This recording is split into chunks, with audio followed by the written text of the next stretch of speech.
সময় সেবা করে। কাকি রান্না করা লাগে না, গোসল করা লাগে না, পায়ের নখ কেটে দেয়, হাতের নখ কেটে দেয়, মাথায় আবার তেল দিয়ে দেয় অনেক। বুঝছি বুঝছি। আচ্ছা যা, আমি দেখতেছি কি করণ যায়। সারা জীবনই খেলে দেখতেছি দেখতেছি দেখতেছি দেখতেছি। চুপ কর, আমি দোকানে যা। এই দূরা পোলা বিয়া করার লেগে পাগল হয়ে গেছে। তুই আবার হাত ধরে কথা দিবি, তোর বিয়ে হওয়ার পরে যে কোনো উপায় হোক আমার একটা বিয়ের ব্যবস্থা করবি। আমি কিন্তু সবার সামনে না করবো, আমি রাতেই হবো না, কিন্তু তুই জোর করে আমার বিয়ে করবি। কথা দে। দিলাম, কথা দিলাম। আরে ছেলে আলাদা করে দিচ্ছে। ওই যে পাশে বাড়ির শুক্কুর মায়ে কি আদরটাই না করতো, বিয়ার পরে আর মায়ে দেখতে পারে। আম্মা, সুমন ভাইয়ের ওই শুক্রবার কাহিনী কইলা, আর বীরজন যে তোর মারে ভালো রাখছে বউ নেই, এই কাহিনী কখন? ভালো জিনিস তো চলে যাবে, খারাপ কাহিনীগুলো। খুবই সুন্দর, আপনার পছন্দ, আপনার ছেলেরও পছন্দ হইব। পছন্দ হয় নাই। বাইকের যেহেতু পছন্দ হয়েছে ওর বিয়ে করাইতে হবে। আমার ইচ্ছা আমি নিজে থেকে বিয়ে করাবো, আর বিয়ের পর তোদের যদি ভালো লাগে, আমার মতের খুব কোনো দাম আছে? মাস ওকে পছন্দ নেই, আমি তোমাকে ভালোবাসি না। এইটা কেমন কথা বললেন? আমি আপনার বিয়ে করাবো, আপনি আমারে ভালোবাসবেন না তো কারে ভালোবাসবেন? ওরে সে জি আমার কি দেখেন? তোমাকে কাপড় অনেক সুন্দর করে বানাইছে। বৌমা, জি আম্মা, আসি। এই সময় আসলেন যে? কাস্টমার নাই দোকানে, সব কাস্টমার গেছে বাড়িতে ভোরের সময়।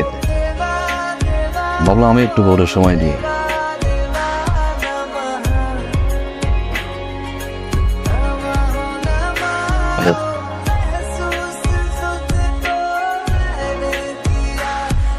কি করতেছেন আপনি? আরেন কেন? হান তো কেন? আম্মা দেখে ফেলবে। দেখুন,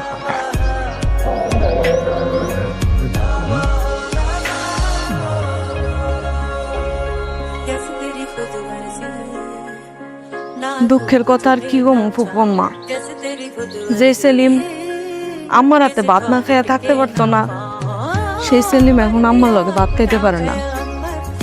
ওর বউ তো আম্মারে দুই চোখে দেখতে পারে না, বাধ্য হইয়া আম্মার লগে পাতিল আলাদা করছে। আমার লগে যদি এরকম হয়, আমার পুরার বউ যদি এমন করে, তাহলে কিন্তু আমি আমার পুচেরে বিয়ে করতে চাই না।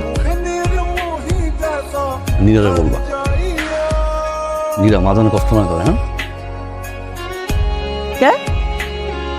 আমি এই বাড়ির মেহমান, এটা আমার সংসার। হ্যাঁ রে, কইতে হইব কেন? আম্মা কি কোনো কারণে আপনার উপর নারাজ? পাগলামি করে। সব মায়েদেরই না একটু ছোটখাটো কিছু পাগলামি থাকে, এগুলো মানায় নিতে হয়। তুমি যখন মা হবা, তোমারও কিছু পাগলামি থাকে। খাও। শুনলাম তোমার খোলা নাকি বোর প্রেমে পড়ছে। কস কি, নতুন বিয়া করছে তো আমি তো করবই। সারাক্ষণ পিছন পিছন করে আঠার মতন একদম লাগিয়ে থাকে। থাকুক গা, আমার পোলা কিন্তু আমার কথাই শুনে। বোর প্রেমে পড়া আবার মায়ের জানি খেদমত করতে বললা না যায়। আজকাল পোলাগো দিয়ে কিন্তু বিশ্বাস নেই হবে, সেটা আপনি করবেন না। সব সময় আপনি দেরি করে আসবেন, বুঝেন না যে দেরি করে? আমি তো বুঝি নাই কেউ একজন আমার জন্য অপেক্ষা করে। এটা খুব সুন্দর, আমার খুব পছন্দ হয়েছে। এখন এটা আপনি আমাকে দিয়ে আসেন। কেন? আমার কাছেই থাকুক। আমার কাছে দেখলে আম্মা যদি রাগ করে। আমার রাগটা পার্মানেন্টলি ভাঙে দিই। কিভাবে? ধরুন ছেলে পছন্দ? ছেলে বুঝি নাই। এটা তো ছেলে ছিল, এটা তো মেয়ে ছিল। আমার তো মেয়ে পছন্দ, এটা জন্য না। আচ্ছা, আরেক গেটে ধরো তো, বিদায় নিয়ে ডাক্তারের কাছে যাই। একটু ওয়েট করুন, আপনাদের রিপোর্ট আসতেছে। আপনি একটু কাইন্ডলি বাইরে যাবেন, আমি ওনার সাথে কিছু কথা বলতাম। আপনার কি হয়েছে? তো দুঃখের সাথে জানাচ্ছি, আপনারা দুজন কখনোই বাবা মা হতে পারবেন না। আপনি না, আপনার স্বামী দায়ী। আপনাকে একটা ছোট্ট অনুরোধ করি। জি বলুন। উনি এসে আপনারে জিজ্ঞাসা করলে আপনি বলেন সমস্যাটা আমার।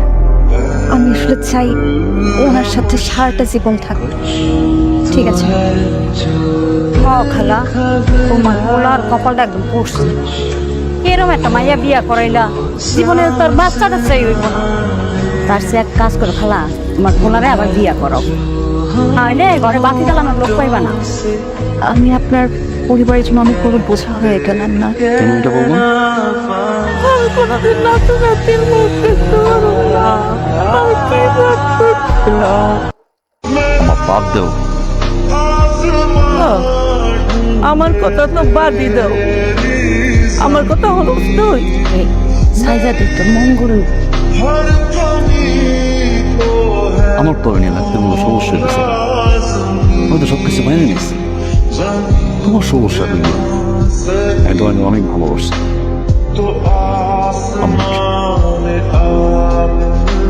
জীবনে যা কিছু হোক না কেন, সারা জীবন একসাথে থাকবো। কখন ছেড়ে দেবো? কথা দিচ্ছেন সারা জীবন সাথে থাকবেন? সারা জীবন। সামান্য ফাইট। অফুর দেখছেন এটা নাকি? এই তো সংসারের কোনো দায়িত্বেই তো তুমি নাই, তাহার না তাহার সমান। তোর দুই কাপড় নিয়ে এসছি, দেখো পছন্দ হয় কিনা। তোমার তো নীল শাড়ি পছন্দ, আর আমার গোলাপি।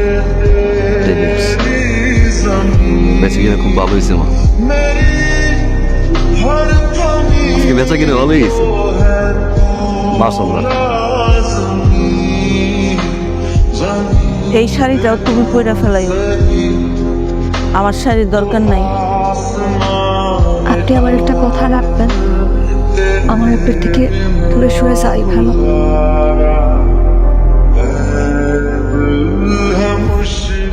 কেমন আছেন? তাই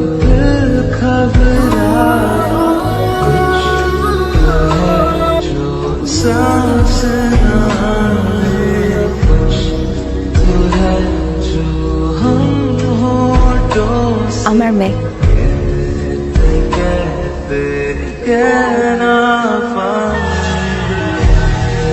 রিপোর্ট দিছে, ডাক্তার বলল আমি জানি